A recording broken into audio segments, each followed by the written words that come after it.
팔레스타인 무장정파 하마스가 이집트가 제시한 가자지구 휴전안을 수용하겠다고 밝힌 가운데 이스라엘 측은 부정적인 반응을 보였습니다. 휴전 협상에 참여했던 미국은 하마스의 반응을 검토하고 있다고 밝혔습니다. 휴전이 성사되는 게 최선의 결과라며 현지에서 중동 파트너 국가들과 대응을 논의하고 있다고 밝혔습니다. 윤석열 대통령이 오는 9일 오전 취임 2주년 기자회견을 엽니다. 국정운영 방향을 먼저 설명한 뒤 자유주제로 1시간 동안 언론과 일문일답을 진행할 예정입니다. 국회 연금개혁특별위원회 소속 여야 의원들이 활동 시한을 20여일 앞두고 유럽 출장을 계획해 논란이 일고 있습니다. 해외 사례를 참조해 막판 합의에 속도를 내겠다는 입장이지만 사실상의 외유성이 아니냐는 비판도 나옵니다. 달리던 관광버스에 돌덩이가 떨어지면서 관광객 3명이 다쳤고 고속도로를 달던 승용차가 빗길에 미끄러지는 사고도 발생했습니다. 오늘 서늘한 기온이 이어지는 가운데 전국에 약한 비가 내렸다 그치기를 반복하겠습니다. 출근길에는 중부 서해안을 중심으로 안개도 짙게 끼어 교통안전에 주의가 필요합니다. 시청자 여러분 안녕하십니까? 5월 7일 화요일 YTN 뉴스타트 2부 시작합니다. 팔레스타인 무장정파 하마스가 이집트가 제시한 가자지구 휴전안을 수용했지만 이스라엘 측은 곧바로 부정적인 반응을 보였습니다. 하마스는 공식 성명을 통해 최고 정치 지도자가 전화 통화를 이용해 카타르 총리와 이집트 정보국장에게 휴전안 수용 결정을 통보했다고 밝혔습니다. 하마스가 수용한 휴전안의 구체적 내용은 아직 확인되지 않고 있습니다. 하지만 이스라엘 측은 하마스가 수용한 중재안에 부정적 반응을 보였습니다. 미국은 하마스가 휴전안을 수용한 것과 관련해 하마스의 반응을 검토 중이라며 중동의 파트너 국가들과 논의하고 있다고 밝혔습니다. 매슈 밀러 국무부 대변인은 브리핑에서 현재 윌리엄 번스 미국 중앙정보국장이 중동에서 이 문제를 실시간으로 논의하고 있다며 이같이 말했습니다. 밀러 대변인은 인질석방 합의가 이스라엘뿐 아니라 팔레스타인 주민들에게도 최선의 이익이라고 믿는다고 밝혔습니다. 푸틴 러시아 대통령이 현지 시각으로 오늘 저고 크렘린 대궁전에서 공식 취임을 하고 6년의 임기를 시작합니다. 푸틴 대통령은 차이콥스키 행진곡을 배경으로 입장한 뒤 헌법에 오른손을 올려 취임을 선서하고 간단한 연설을 할 예정입니다. 앞서 푸틴 대통령은 지난 3월 대선에서 역대 최고 득표율인 87.28%로 당선돼 2000년과 2004년, 2012년, 2018년에 이어 집권 5기 시대를 열게 됐습니다.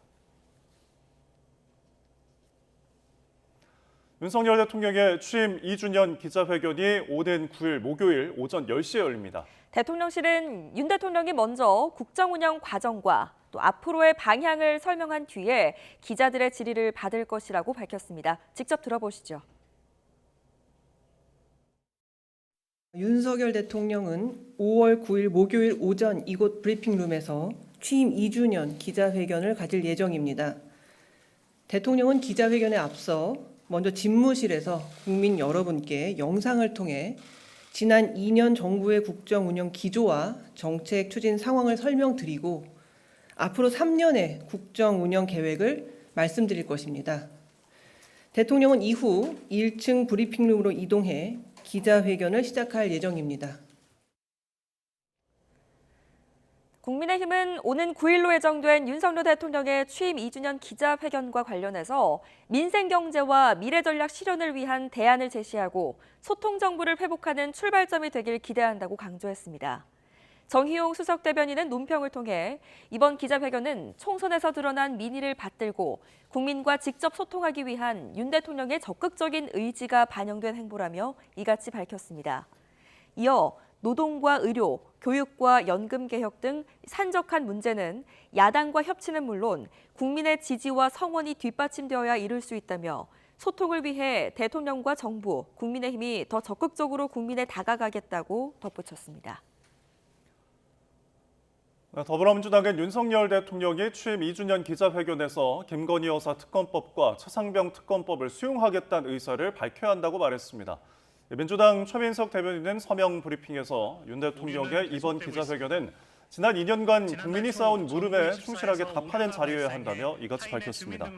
이어 이번에도 사안의 본질을 호도하고 답변을 회피한다면 국민의 분노를 부르르 지르게 될 것이라며 이번 기자회견이 총선 민의를 온전히 받을 수 있는 골든타임이 될 것이라고 강조했습니다. 국회 법제사법위원회는 전체 회의를 열고 오동훈 고위공직자범죄수사처장 후보자에 대한 인사청문회 실시계획서 채택 안건 등을 의결합니다. 앞서 정점식 국민의힘 간사와 소병철 더불어민주당 간사는 오는 17일 오 후보자에 대한 인사청문회를 진행하기로 합의한 바 있습니다. 지난달 26일 지명된 오 후보자의 인사청문 요청안은 지난 1일 국회에 제출됐고 인사청문회법에 따르면 국회는 요청안을 받은 뒤 20일 안에 인사청문 절차를 마쳐야 합니다. 최상목 부총리 겸 기획재정부 장관이 현 정부 임기 내 1인당 GDP 4만 달러를 달성할 수 있을 걸로 전망했습니다. 최상목 부총리는 아시아개발은행 총회 참석자 방문한 조지아 트빌리시에서 한국 기자단과 만나 이같이 밝혔습니다. 최 부총리는 올해 우리나라 성장률 전망치를 기존 2.2%에서 상향 조정하는 것을 검토하고 있다며 1인당 GDP 4만 달러 달성이 이번 정부 내 가능하다고 생각한다고 밝혔습니다.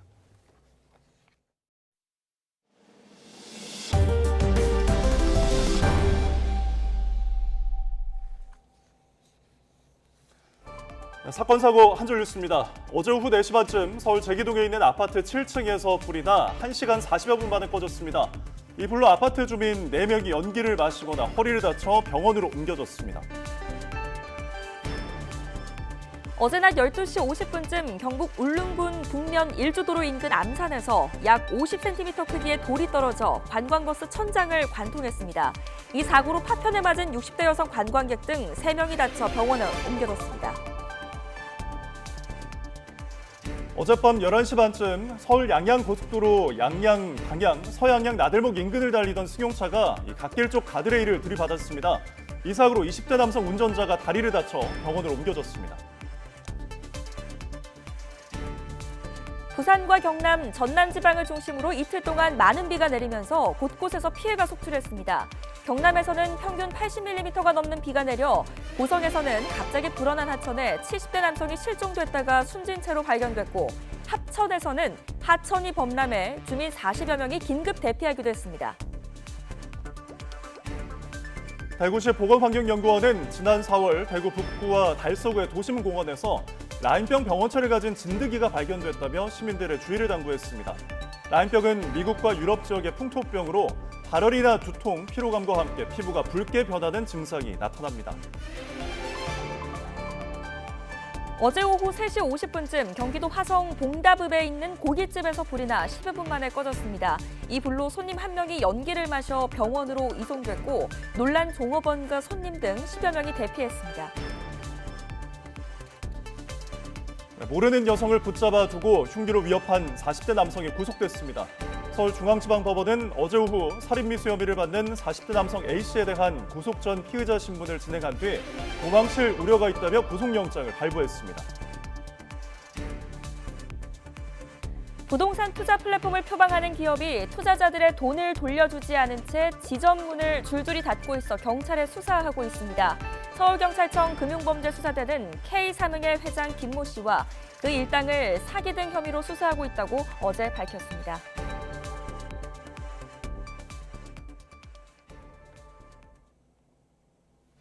네, 오늘 경제 일정 살펴보겠습니다.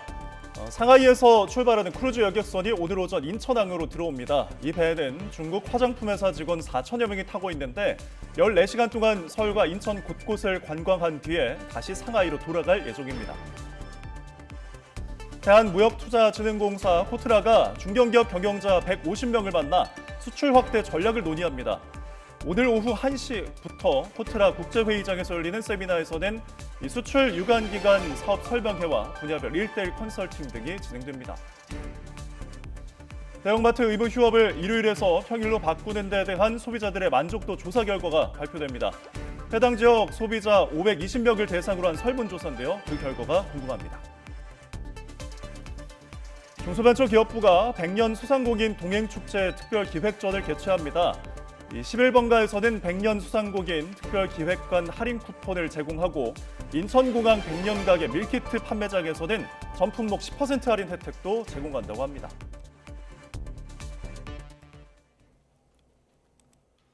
네, 100일을 넘긴 기후동행 카드의 누적 판매량이 125만 장에 달하는 것으로 나타났습니다.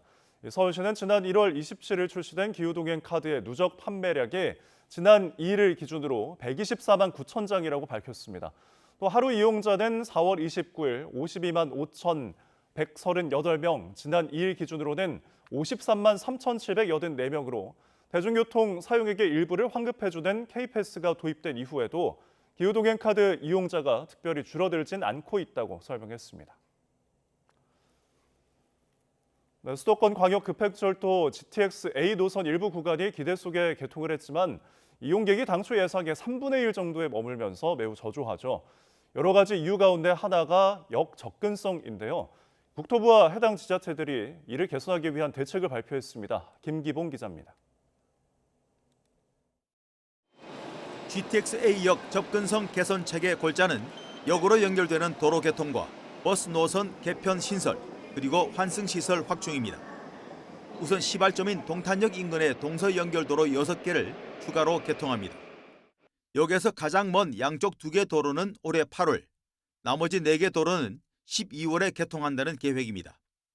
도로 개통과 함께 버스 노선을 직선화하고 동탄역 서쪽 500m 인근 아파트 주민들은 도보 통행도 가능케 한다는 계획입니다.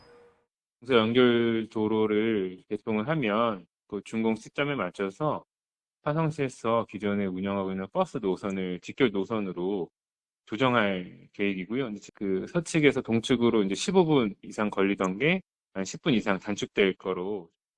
아울러 출퇴근 시간에만 동탄 신도시 5개 지역과 동탄역을 오가는 5개 버스 노선도 신설합니다.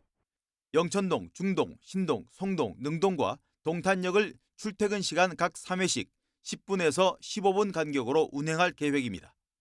또 자가용 환승 편의를 위해 동탄역 인근에 566면 크기의 지하 주차장을 만들고 주차장과 동탄역을 연결하는 임시 보행로를 설치합니다. 성남역에는 이번 출입구 근처에 택시 정거장과 환승 정차구역 3면씩을 다음 달 안에 추가로 만들기로 했습니다. 이와 함께 6월 말로 예정돼 있는 용인 구성역 개통 시점에 맞춰 16개 버스 노선을 구성역을 거쳐가도록 조정하기로 했습니다. 역 접근성 개선안이 제대로 이행되면 지역에 따라 편의성이 크게 나아질 수도 있을 것으로 보입니다. 하지만 삼성역 개통 지연으로 인해 강남권 전철 노선과 연결되지 못하는 구조적인 문제가 얼마나 극복될 수 있을지는 여전히 미지수입니다. YTN 김기봉입니다. 농림축산식품부가 올해 공공비축용 국산밀 2만 5천 톤을 사들이기로 했습니다. 농식품부는 국산밀의 안정적인 생산과 공급을 위해 지난 2020년 853톤을 시작으로 매년 비축량을 늘려왔으며 올해 매입량은 지난해보다 6천 톤이 더 많습니다. 매입 품종은 정부 보급 쪽인 금강과 새금강, 백강 등 3종류이며 매입 기간은 다음 달 17일부터 8월 23일까지입니다. 서울 지역에 빌라 경매가 쏟아지고 있습니다. 지난달에는 18년 만에 가장 많은 1,400여 건이 나왔는데 낙찰된 건 200채를 간신히 넘겼습니다. 화면으로 함께 보시죠. 지난달 서울에서 빌라 1,456채가 경매에 나왔습니다. 18년 만에 가장 많은 건수였는데요. 이전에 많았던 건 지난 2006년 5월입니다. 당시에는 1,475건이었습니다. 지역별로 볼까요? 서울 강서구가 압도적으로 많았는데요. 546건, 비율로 따지면 37%에 달합니다. 양천과 구로가 각각 100건을 넘었고요. 금천, 은평, 강북, 성북구가 그 뒤를 이었습니다. 이번에 보시는 표는 연도별 월 평균을 나타낸 겁니다. 지난해 900건을 훌쩍 넘기면서 급등을 했죠. 지난해 10월부터 1000건을 넘어선 이후 7개월 동안 떨어지지 않고 있습니다. 이렇게 최근 갑자기 물건이 몰리고 또 유독 강서구에 많은 이유, 짐작하시는 것처럼 전셋값 급락, 전세 사기 여파와도 연결돼 있습니다. 이렇게 경매에 나와도 낙찰되는 게 하늘의 별 따기입니다. 지난달 경매에 붙여진 서울 빌라 중에 낙찰된 건 200채가 조금 넘습니다. 비율로 따지면 15% 수준에 불과합니다. 자, 심지어는 13차례나 유찰된 경우도 있습니다. 이 빌라는 2,500만 원도 안 되는 금액이 나왔는데요. 이 감정가가 3억 원에 가까우니까 8.6% 수준입니다. 그런데도 주인을 찾지 못했습니다. 자, 전문가들은 전세 사기 사건으로 떠들썩했던 빌라에 대한 불안감이 여전한 것으로 분석합니다. 문제는 빌라 물량이 앞으로 더 나올 거라는 건데요. 언제까지 빌라에 대한 공포감이 계속될지, 또 쌓여가는 경매 물건이 시장에는 어떤 영향을 미칠지도 지켜봐야 할 걸로 보입니다. 네, 윤석열 대통령의 취임 2주년 기자회견이 오는 9일로 정해졌습니다. 영상을 통해 국정 운영에 대해서 설명을 하고 난 뒤에 1시간 동안 기자들의 질문을 받을 예정입니다. 김평정 기자입니다. 윤석열 대통령의 취임 2주년 기자회견이 오는 9일로 확정됐습니다. 윤 대통령이 집무실에서 영상을 통해 국정 운영에 관한 설명을 먼저 하고 기자들이 있는 브리핑룸으로 자리를 옮겨 질문을 받습니다. 윤석열 대통령은 5월 9일 목요일 오전 이곳 브리핑룸에서 취임 2주년 기자회견을 가질 예정입니다. 지난 2년 정부의 국정 운영 기조와 정책 추진 상황을 설명드리고 앞으로 3년의 국정 운영 계획을 말씀드릴 것입니다. 일문일답 회견은 1시간 동안 주제 제한 없이 자유롭게 진행될 예정입니다. 따라서 최상병 특검법이나 김건희 여사 관련 의혹 등 민감한 현안들에 대한 질의가 이어질 것으로 보입니다. 대통령실 핵심 관계자는 윤 대통령도 질문이 가능한 모든 주제에 대해 생각하고 있고 정말 궁금해할 내용으로 준비하자고 말했다고 전했습니다. 이어 모든 질문을 다 받을 순 없겠지만 최대한 많이 질의응답할 수 있도록 하겠다며 기자회견은 국민이 오해하는 부분을 소상히 설명하기 위한 자리라고 강조했습니다. 기자회견과 관련해 더불어민주당은 김건희 여사 특검법과 최상병 특검법을 수용하겠다는 의사를 밝혀야 한다고 말했습니다. 이번에도 사안의 본질을 호도하고 답변을 회피한다면 국민의 분노에 불을 지르게 될 거라며 압박 수위를 높였습니다. 이에 반해 국민의힘은 이번 기자회견이 총선 민의를 받들고 국민과 직접 소통하기 위한 적극적 의지가 반영된 행보라고 평가하며 민생 경제와 미래 전략 실현을 위한 대안을 제시하고 소통을 회복하는 출발점이 되길 기대한다고 밝혔습니다. YTN 김평정입니다. 전해드린 대로 윤석열 대통령의 기자회견은 취임 이후 두 번째입니다. 취임 100일을 맞아 열렸던 첫 회견 이후 1년 9개월 만에 출입 기자들과 소통하는 자리가 마련되는 겁니다. 당시에는 어땠는지 정리해봤습니다. 지난 2022년 8월 17일 취임 100일 회견이 열렸습니다. 제목은 취임 100일 대통령에게 듣는다였습니다. 54분 동안 진행이 됐는데요. 모두 발언이 20분을 차지했습니다. 경제와 외교 부문의 국정 성과를 설명하는 내용이었습니다. 기자들의 질문은 모두 12개를 받았고요. 질의응답은 각본 없이 진행됐고 윤석열 대통령은 30분 넘게 진담을 흘렸습니다. 당시 낮은 지지율에 대한 언급도 있었는데요. 어떻게 답변했는지 들어보시죠. 민심을 겸허하게 받드는 것이 중요하다고 생각하고 여러 가지 지적된 문제들에 대해서 국민의 관점에서 세밀하게 꼼꼼하게 한번 따져보겠습니다. 당시 이준석 전 대표와 이른바 윤핵관 사이 공방으로 국민의힘이 내홍이 격했던 시기였습니다. 정치적으로 민감한 질문에 윤 대통령은 정치인 발언을 챙길 기회가 없었다며 살짝 피하는 모습도 보였습니다. 지금까지 다른 정치인들의 정치적 발언에 대해서 어떠한 논평이나 제 입장을 표시해 본 적이 없다는 점을 이번에는 까다로운 질문이 더 많아질 수도 있습니다. 일단 정해진 시간이 늘었고요.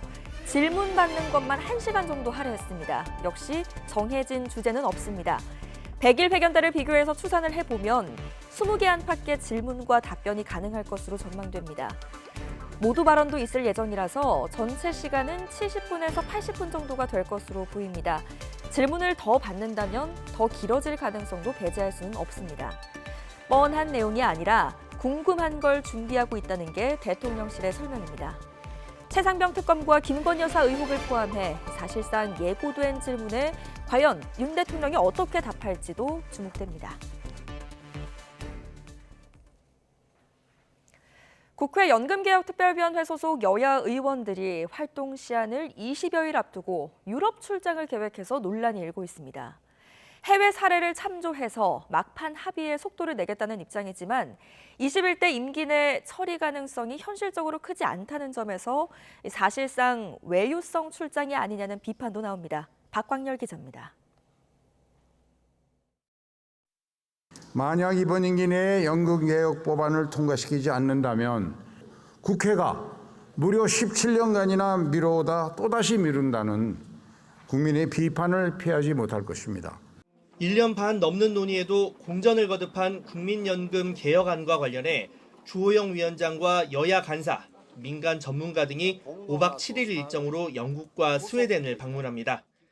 유럽 각국의 연금 전문가를 만나 연금제도 현황을 살피고 이를 바탕으로 특위 차원의 연금개혁 최종 합의안을 마련해보겠다는 취지입니다. 21대 국회 임기 내에 반드시 의미 있는 연금개혁 성과를 이루어내야 한다는 시급성과 절박성을. 하지만 일각에선 뒷북, 외유성 출장이란 비판의 목소리도 나옵니다. 개혁안의 방향을 정할 시민 참여 의견 수렴 과정이 이미 끝나고 선택지가 좁혀진 만큼 해외 시찰의 실효성이 떨어지는 게 아니냐는 지적입니다. 국내에서도 충분히 가능한 작업이라며 사실상의 포상휴가 아니냐는 비판까지 터져나왔습니다. 여기에 한 달도 남지 않은 21대 국회 상황 역시 이 같은 비판에 무게를 싣고 있습니다. 여야 대치가 첨예한 가운데 특위 합의와 여야 신임 원내지도부 설득, 당론 확정과 입법까진 시간이 촉박하다는 관측이 적지 않습니다. 더 내고 더 받는 공론화의 개혁안과 관련해 이 재정 안정에 방점을 찍는 여당과 이 소득 보장에 무게를 둔 야당의 입장차는 좀처럼 좁혀지지 않고 있습니다. 이 차기 국회에선 특위위원부터 새로 구성해야 하는 만큼 이 원점에서 다시 논의가 시작될 수 있다는 가능성도 제기됩니다. YTN 박광열입니다.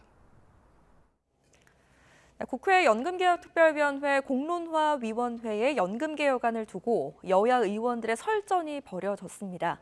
국민의힘 안철수 의원은 SNS에서 공론화위의 다수안과 소수안은 기금 고갈 시기를 7, 8년 늦추는 차이 외에는 제도의 지속 가능성이라는 목적이 실종된 계약안이라고 비판했습니다. 이에 대해 더불어민주당 연금개혁특위 간사인 김성조 의원은 SNS에서 스웨덴 방식은 국가가 은퇴 후 노후 소득을 충분히 보장해 노후 빈곤율이 매우 낮아야 도입할 수 있다고 반박했습니다. 이스라엘이 가자 남부 라파에 지상군을 투입하기 위해 민간인 대피 명령을 내린 가운데 하마스가 이집트가 제시한 휴전안을 수용했습니다. 이스라엘은 일단 동의할 수 없는 제안이라면서도 하마스의 응답을 신중하게 검토하겠다며 여지를 남겨뒀습니다. 유투권 기자입니다. 극도의 공포에 휩싸였던 가자 남부 라파의 주민들이 거리로 뛰어나왔습니다. 하마스가 휴전안을 수용했다는 소식이 전해지자 라파는 순식간에 환호성으로 뒤덮였습니다. 앞서 하마스는 공식 성명을 통해 이집트가 제시한 휴전 제안을 수용하겠다고 발표했습니다. 그러면서 공은 이스라엘로 넘어갔다고 주장했습니다. 하마스가 수용한 휴전안은 각각 6주에 걸쳐 3단계로 휴전을 진행하고 특히 2단계에선 이스라엘군의 전면 철수가 포함된 것으로 알려졌습니다. 종전이나 군대 철수에 반대해왔던 이스라엘은 일단 부정적 반응을 내놨습니다. 익명의 이스라엘 관리는 하마스가 이스라엘이 동의할 수 없는 완화된 제안을 수용했다고 밝혔습니다. 이스라엘 군 당국은 공식 브리핑에서 가자 지구 작전을 계속하겠다고 강조했지만 모든 가능성을 닫아두진 않았습니다. אנחנו בוחנים כל תשובה וכל מענה באופן רציני ביותר וממצים כל אפשרות. 휴전 협상의 실마리가 마련된 가운데 라파의 재앙을 우려하는 목소리는 커지고 있습니다. 이스라엘이 지정한 대피 구역엔 이미 40만 명이 자리를 잡아 수용 한계를 넘어섰습니다. 그렇다고 앉아서 죽을 수는 없는 주민들은 무작정 피난길에 오르고 있습니다. وين بدي اطلع؟ لا في مصاري ولا في اي حاجه. عن جد انا تعبت انا والاولاد اللي معي. وين بدي اروح؟ وين؟ 유엔은 라파에서의 안전한 탈출은 불가능하다며 이스라엘의 대피 명령을 비판했습니다. YTN 유튜버입니다. 네, 미국은 하마스가 휴전안을 수용한 것과 관련해 하마스 반응을 검토 중이라며 현재 윌리엄 번스 미국 중앙정보국장이 중동에서 파트너 국가들과 논의하고 있다고 밝혔습니다. 이스라엘의 라파 공격 계획에 대해서는 현재 예견되는 방식의 라파 작전은 지지할 수 없다고 말했습니다. 네, 스탈린 이후 가장 오래 집권한 러시아 지도자 블라디미르 푸틴 대통령이 오늘 오후 5번째 임기를 시작합니다. 새로운 임기를 앞두고 푸틴 대통령은 전술핵 훈련을 지시하며 서방의 우크라이나 파병 등 지원 가능성을 강하게 경고했습니다. 이경아 기자입니다. 집권 4기 장관들과 마지막 회의를 함께한 푸틴 러시아 대통령. 우크라이나 전쟁의 정당성을 역설하며 서방의 대러시아 제재는 실패했다고 강조합니다. Противников не получилось. Результат оказался ровно обратный ожидаемому. У нас в прошлом году экономика России росла темпами выше. 새로운 임기의 시작을 앞두고 푸틴 대통령은 전술 핵무기 훈련을 지시했습니다. 최근 에마뉴엘 마크롱 프랑스 대통령이 우크라이나 파병 가능성을 언급하자 맞대응에 나선 겁니다. 우크라이나를 마주한 러시아 남부 군광구와 공군 해군이 훈련에 참여하는데 가까운 미래에 진행될 것이라고 러시아 국방부는 밝혔습니다. 우크라이나에 제공된 무기가 러시아 본토 타격에 쓰일 수 있다는 영국 외무장관의 발언도 그냥 넘기지 않았습니다. 러시아 정부는 영국과 프랑스 대사를 초치해 직접 항의했습니다. 핵카드를 앞세운 러시아의 압박 속에 유럽은 우크라이나에 대한 지원 확대에 속도를 내고 있습니다. Das ist ein erheblicher Betrag, der mehrere Milliarden pro Jahr ausmacht. Und auch dort eine Verständigung gefunden, die jetzt gerade finalisiert wird, dass wir etwa 90% dieser Mittel. 우크라이나 전쟁 속에 5기 집권을 시작하는 푸틴 대통령. 서방과의 힘겨루기가 이어지는 가운데 전쟁의 향방은 여전히 안개 속에 있습니다. YTN 이경아입니다. 부푼 꿈을 안고 분양받은 새 아파트 다 지어놓고도 준공 승인을 받지 못해서 입주를 못하면 얼마나 당황스러울까요? 시행사가 주변 도로를 넓히는 조건으로 허가를 받고는 이를 이행하지 않아서 벌어진 일입니다. 제보는 Y 김근우 기자가 취재했습니다. 다음 달 말 입주 예정인 400세대 규모 아파트입니다. 사전 점검 예정일이 코앞이지만 준공 승인조차 받지 못할 위기에 몰렸습니다. 시행사 측이 사업계획 승인 조건으로 내걸었던 도로 확장 공사를 하지 않았기 때문입니다. 원래 계획대로라면 지금쯤 이 도로는 옆에 있는 건물을 철거하고 더 확장될 예정이었습니다. 하지만 보시는 것처럼 공사는커녕 첫 삽도 뜨지 않은 상태입니다. 부동산 경기가 가라앉아 사업이 적자를 보면서 도로 부지를 사들이지 못한 겁니다. 이대로라면 준공 승인을 받을 수 없고 입주 일정도 가닥을 잡기 어렵습니다. 기존 집을 팔거나 전세 계약을 끝낸 입주 예정자들은 그야말로 길바닥에 나앉게 생겼습니다. 처음부터 이 사건 사업 조건에 따라서 도로를 확장할 생각도 없었고 할 수도 없고 불가능하고 말도 안 되는 조건을 자기들한테 붙인 거고 입주를 하고 싶으면 알아서 이걸 해결하든지 하라라는 입장을 최근에 통보받았습니다. 이들은 지자체가 시행사 측의 기부 체납을 받는 등 적극 행정으로 문제를 해결해야 한다고 호소합니다. 하지만 대구시는 애초 내건 조건을 이행하지 않으면 원칙대로 준공을 승인하지 않을 계획입니다. 시행사가 교통영향평가에 대한 내용에 대한 결과를 이행하고 있지 않기 때문에 저희 시에서는 원칙대로 그 교평을 이행을 해야만 준공 허가를 할 계획입니다. 시행사 측은 건물값 문제로 조건을 이행하지 못했다며 근처 다른 땅을 기부 체납하거나 공영주차장을 건설하는 등 대안을 만들겠다는 입장입니다. 대구시는 곧 입주 예정자들과 면담을 통해 대책을 마련할 방침입니다. YTN 김근우입니다. 가정폭력과 스토킹 등을 당한 남성들의 상담이 지난해 17,000건을 넘은 것으로 집계됐습니다. 드러나지 않은 남성 피해자들도 늘고 있지만 전용 보호시설은 단 한 곳에 불과한 실정입니다. 윤성훈 기자가 취재했습니다. 가정폭력과 스토킹, 데이트폭력 피해자들은 여성 긴급전화 1366을 통해 상담과 지원을 받습니다. 지난해 이용 현황은 모두 29만 4천여 건. 이 가운데 남성 상담 건수는 1년 새 2,300건 넘게 증가하면서 17,000건을 넘겼습니다. 전체의 5.9% 수준입니다. 사람들에게 노출되지는 않았지만 가정폭력과 스토킹 등에 시달리는 남성도 상당한 셈입니다. 정부는 피해자들을 폭력으로부터 분리해 보호하기 위한 시설을 운영하고 있습니다. 그렇지만 남성 피해자를 위한 보호시설은 턱없이 부족한 실정입니다. 여성 피난처는 전국에 64곳이 있지만 남성 피해자를 위한 보호소는 서울시에 한 곳만 있을 뿐입니다. 남성 피해자 보호시설이 여성 시설의 1.5% 수준에 불과한 겁니다. 가정폭력과 스토킹 등이 강력 범죄로 이어질 경우 여성 피해가 많은 건 사실이지만 남성 보호장치에 대한 고민도 필요하다는 게 전문가들의 지적입니다. 여성이 남자를 쫓아다니거나 스토킹이라는 경우들도 굉장히 많이 보도가 되고 또 목격이 되고 있어요. 피해자가 다양할 수 있는 가능성까지 고려해서 제도가 설계돼야 되잖아요. 하지만 주무부처인 여성가족부는 예산 문제 등으로 남성 피해자 보호시설을 확대 설치하는 건 쉽지 않다는 입장을 내놨습니다. YTN 윤성훈입니다. 네, 연휴를 보내고 다시 일상으로 돌아가는 오늘 전국에 오락가락 비가 내리겠습니다. 흐리고 비가 내리면서 날씨도 꽤 서늘하겠는데요. 자세한 날씨 알아보겠습니다. 신미림 캐스터. 네, 기상센터입니다. 네, 어제에 이어서 오늘도 종일 흐리다고요? 네, 오늘도 맑은 하늘 기대하기는 조금 어렵겠습니다. 전국 대부분 지역에 오락가락 비가 내리겠는데요. 다행히 비의 양이 많지는 않겠고 소강 상태를 보이는 곳도 많겠습니다. 다만 비가 내리는 지역에서는 도로가 많이 미끄러울 것으로 보이고요. 오전까지 중부 서해안에는 안개까지 짙게 끼겠습니다. 교통안전에 각별히 주의하셔야겠습니다. 자세한 레이더 화면부터 살펴보면 현재 제주도를 제외한 전국 곳곳에 산발적인 비구름이 분포해 있습니다. 비는 오후에 수도권 지방부터 서서히 그치겠지만 영동 남부와 남부지방은 내일 새벽까지 이어지는 곳이 있겠는데요. 예상되는 비의 양은 전북의 최고 30mm, 그 밖의 지역에는 5에서 20mm가량이 되겠습니다.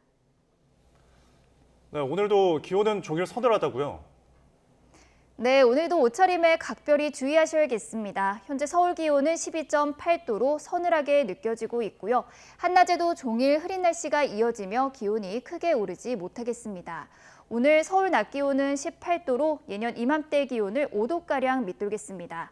남부지방도 광주가 17도, 대구는 18도로 대체로 20도 아래에 머물겠습니다. 네, 내일은 어버이날인데 이번 주 날씨는 어떻습니까? 네, 어버이날인 내일부터는 기온이 다시 오름세를 보이겠습니다. 하늘도 차츰 맑아지며 당분간 일교차 큰 봄 날씨가 이어지겠는데요. 다만 주말 오후 중서부 지방에는 또 한 차례 비가 내릴 전망입니다. 지금까지 날씨 정보였습니다.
윤석열 대통령이 취임 2주년을 맞아 오는 9일 목요일 기자회견을 진행합니다.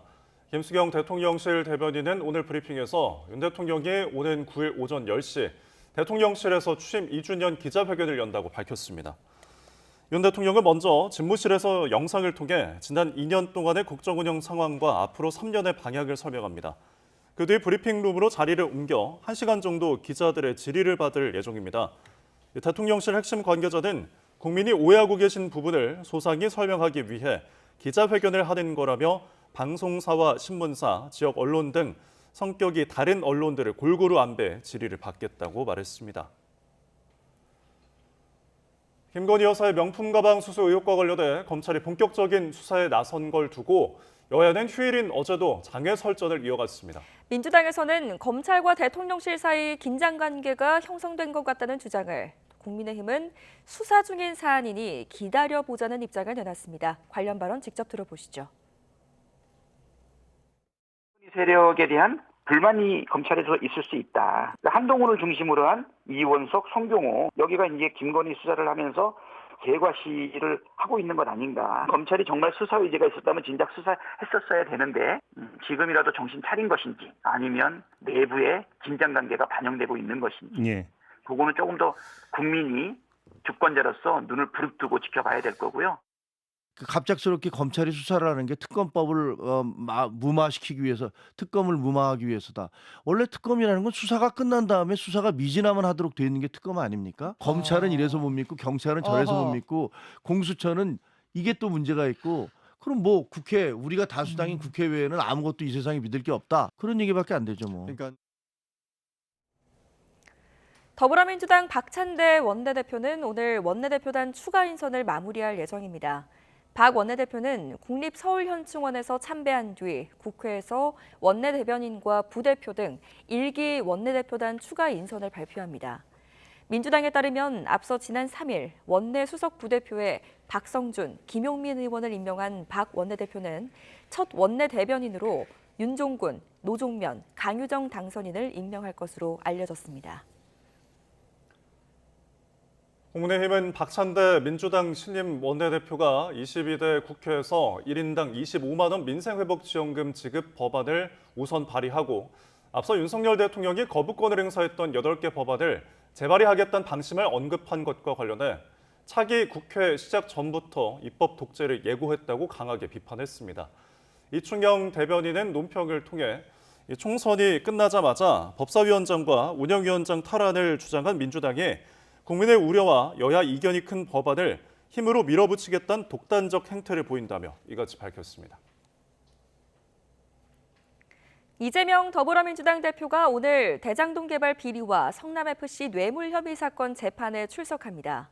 이 대표는 오늘 오전 10시 반 서울중앙지방법원에서 열리는 특정범죄가중법상 뇌물 등 혐의 재판에 피고인으로 출석할 예정입니다. 이 대표는 영수회담 다음 날인 지난달 30일에도 피고인 신분으로 법정에 선 바 있습니다. 네, 의대 증원 문제 돌파구가 보이지 않는 가운데 의대 교수들은 이번 주에도 하루 휴진을 이어갑니다.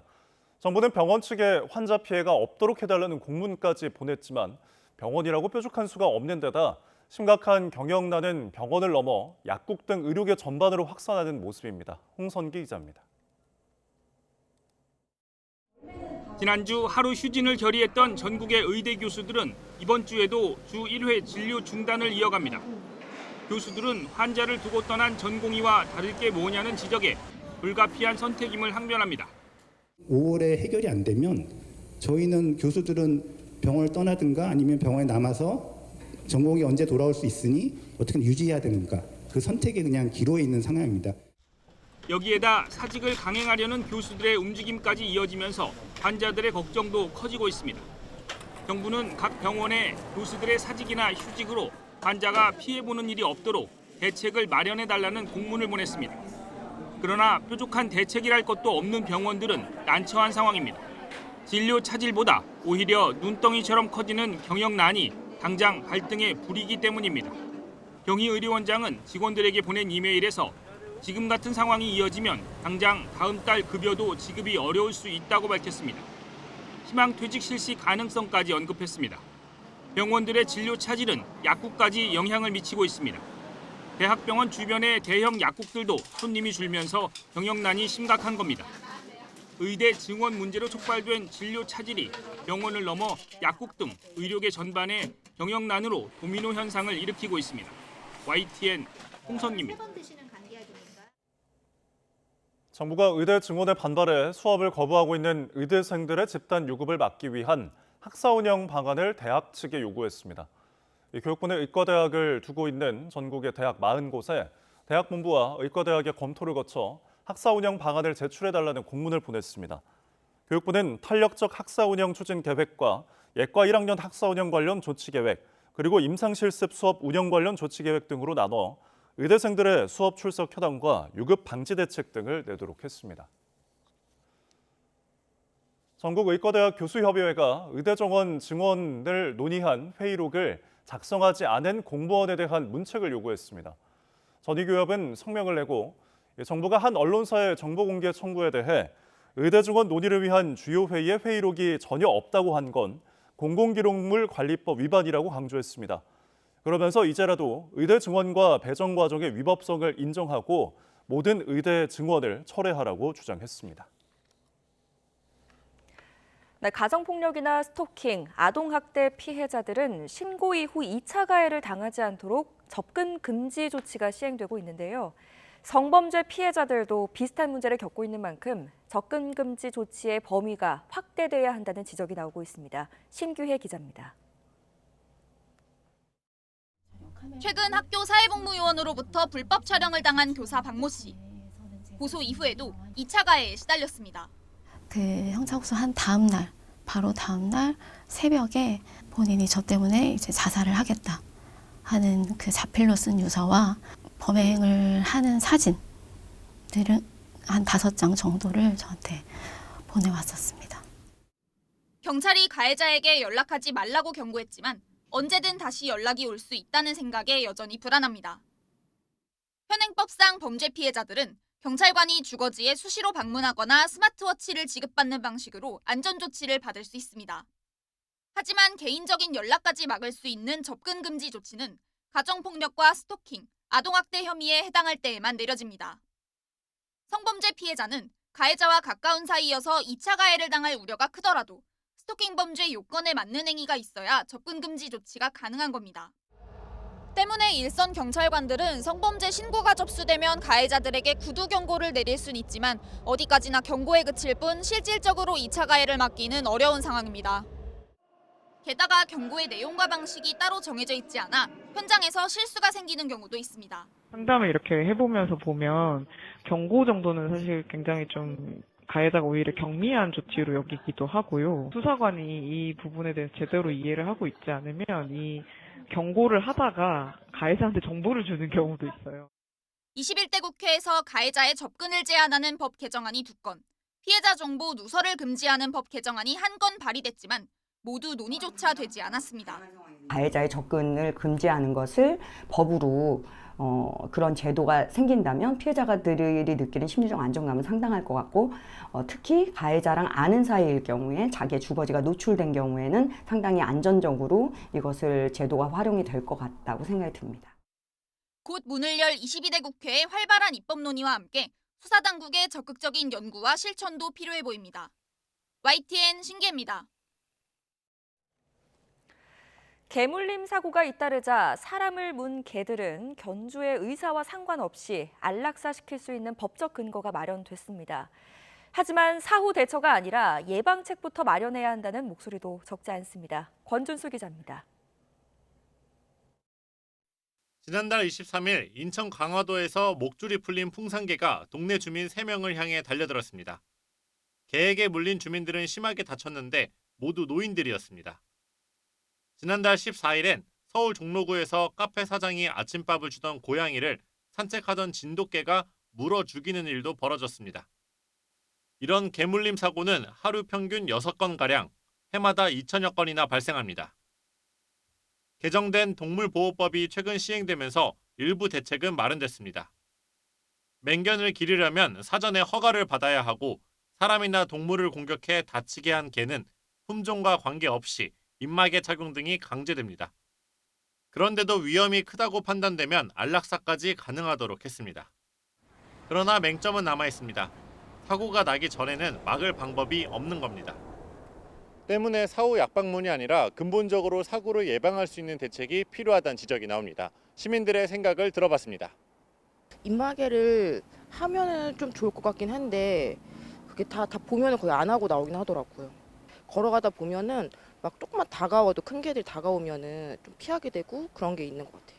큰 개든 작은 개든 견주가 자기 강아지를 잘 아는 게 제일 중요한 것 같아요. 작은 개들도 물림 사고 많이 있을 수 있고요. 그다음에 교육이 먼저 필요할 것 같고요. 사실 반려견을 키우는 것 자체도 외국처럼 시험을 봐야 된다고 생각을 하는 편이에요. 가능하다면은.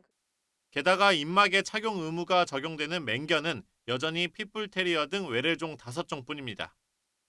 풍산개와 진돗개 등 토종견과 리트리버 같은 대형견은 사고를 내기 전엔 입마개 착용 대상이 아닙니다.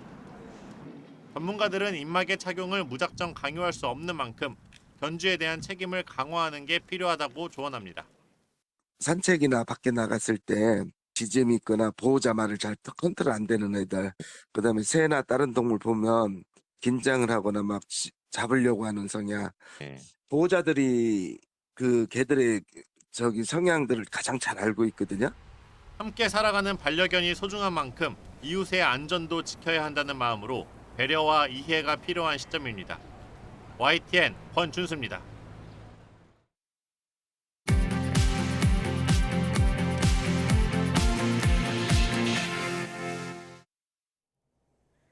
이 시각 세계는입니다.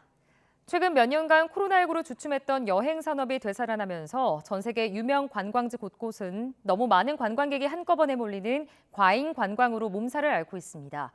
이에 따라 현재선 당일치기 관광객은 도시 입장료를 부과하고 유적 하루 입장 인원을 제한하는 조치도 시행하지만 근본적인 해결책은 뚜렷이 보이지 않습니다. 홍주혜 기자입니다. 크루즈선 여러 척이 닻을 내린 스페인 바르셀로나 항구.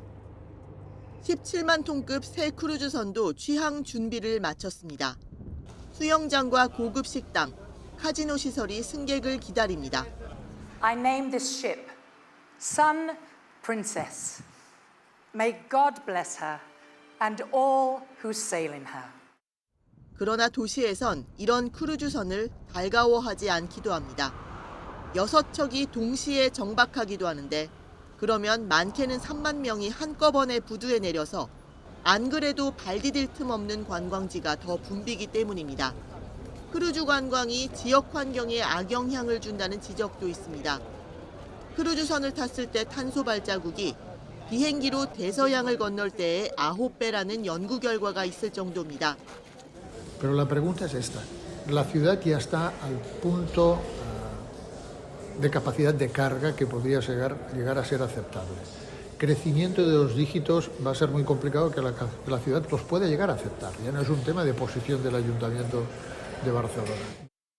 관광객으로 몸살을 앓는 곳은 바르셀로나뿐이 아닙니다. 유럽에서만 네덜란드 암스테르담과 체코 프라하, 크로아티아 두브로브니크 등이 극심한 혼잡과 소음, 고물가에 시달리고 있습니다. 게다가 코로나19로 꺾였던 여행 수요가 올해 여름엔 팬데믹 이전 수준을 넘어설 거란 전망이 나와 이런 과잉 관광은 심화할 수 있습니다. 그래서 그리스 아테네는 지난해 9월 아크로폴리스 관광객을 하루 2만 명으로 제한하는 정책을 도입했고 이탈리아 베네치아는 당일치기 방문객에게 입장료를 물리고 있습니다. I don't think it's fair. I mean, you're already paying for a lot of stuff, for museum, to go around, to eat, to sleep, hotels, and paying to enter inside the city. I don't think it's fair. 여행객 80%가 전 세계 관광지 10%에 몰리는 현실을 바꾸기 위해 덜 유명해도 더 새로운 곳을 찾으라는 캠페인도 있지만 관건은 관광객들의 호응입니다. YTN 홍주혜입니다. 집권 여당의 비자금 스캔들로 고전하는 일본 기시다 내각의 지지율이 큰 폭으로 상승하면서 30%대에 근접했습니다. 최근 정상회담으로 이어가는 기시다 후미오 총리는 이번 달 예상되는 한중일 정상회담의 성과로 지지율 반전에 힘을 쓸 걸로 보입니다. 도쿄에서 김세호 특파원이 전해드립니다. 지난해 말 터진 집권자민당의 비자금 스캔들 여파에 기시다 내각의 지지율은 10에서 20%대를 답보하며 정권 퇴진 위기 수준을 기록했습니다. 그런데 최근 여론조사에서 지지율이 30%에 근접하며 비교적 큰 폭으로 상승했습니다. 일본 민영방송 TBS 계열의 뉴스 네트워크인 JNN이 지난 4일에서 5일 성인 1000여 명을 전화 여론조사했더니 지난달보다 7.0%포인트 오른 29.8%로 나타났습니다.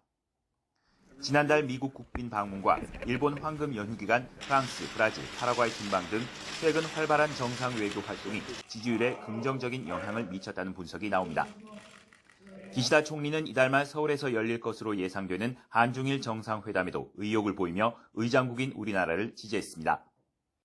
引き続き議長国であるその韓国の取り組みこれを支持しながらこうしたサミット等の開催に向けて3カ国で調整を続けていきたいと考えています。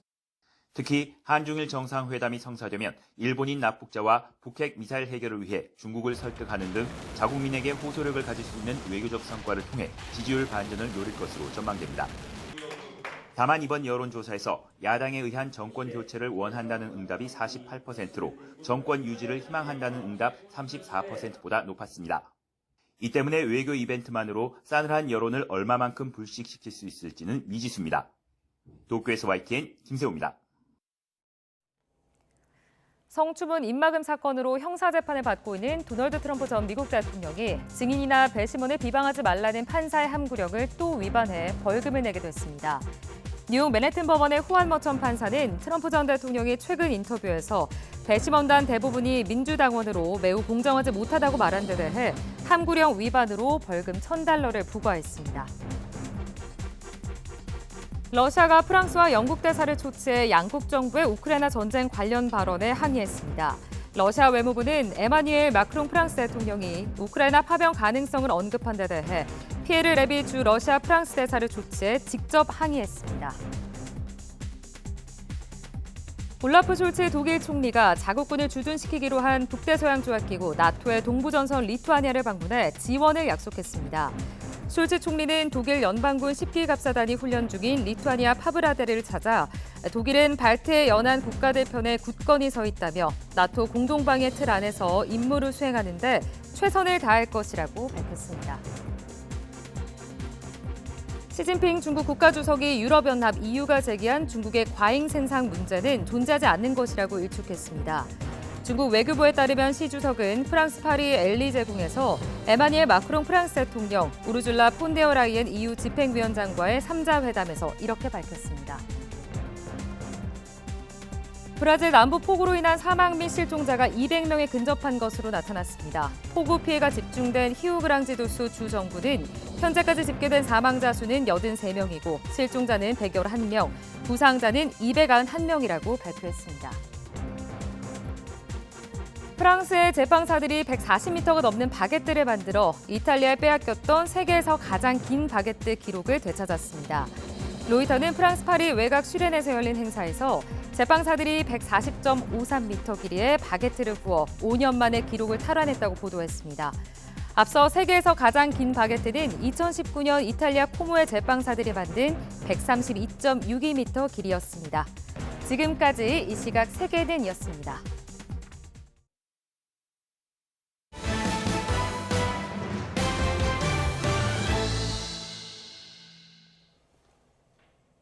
달리던 관광버스에 돌덩이가 떨어지면서 관광객 3명이 다쳐 병원 치료를 받았습니다. 고속도로를 달리던 승용차가 빗길에 미끄러져 가드레일을 들이받으면서 20대 운전자도 다쳤습니다. 사건 사고 소식 권민석 기자입니다.